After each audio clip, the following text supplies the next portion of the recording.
Something unusual is happening in American politics right now. Voter frustration is rising, and both major parties are feeling the pressure.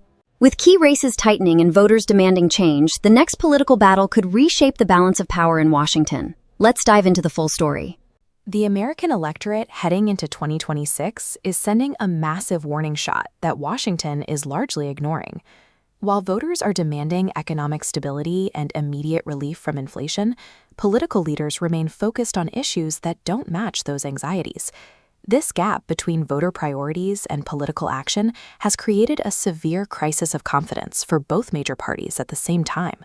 This mutual abandonment by both parties is driving the electoral volatility that threatens the current balance of power.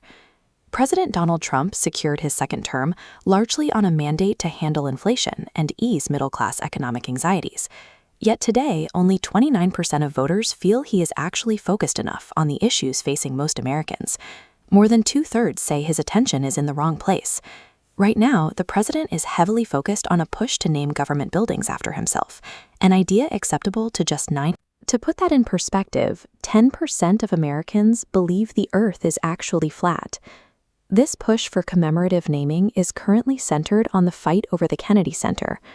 By prioritizing these legacy projects while inflation remains a top concern, the president has seen his approval ratings fall into the 30s.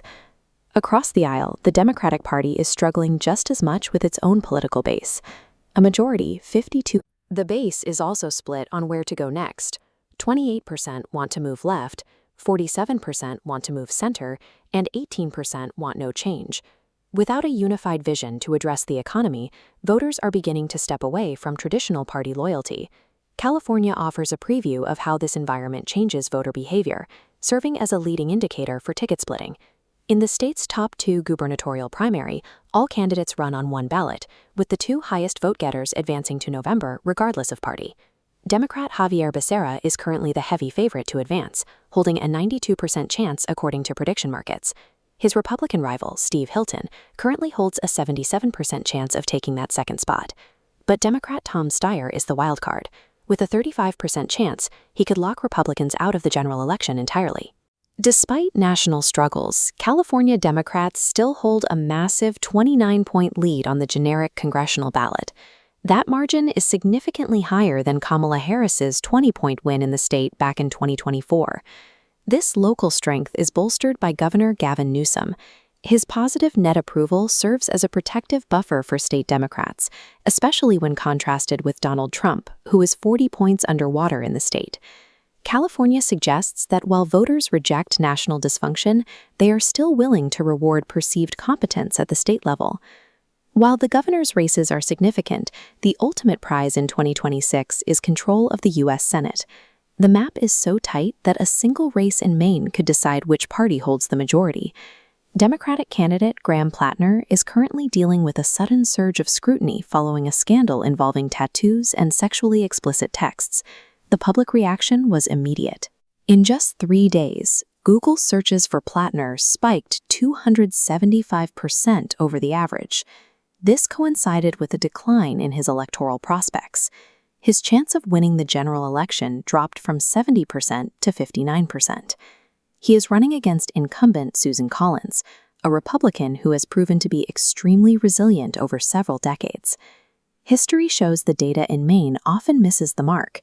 In her last 3 races, polls have underestimated Collins by as much as 8 to 12 points.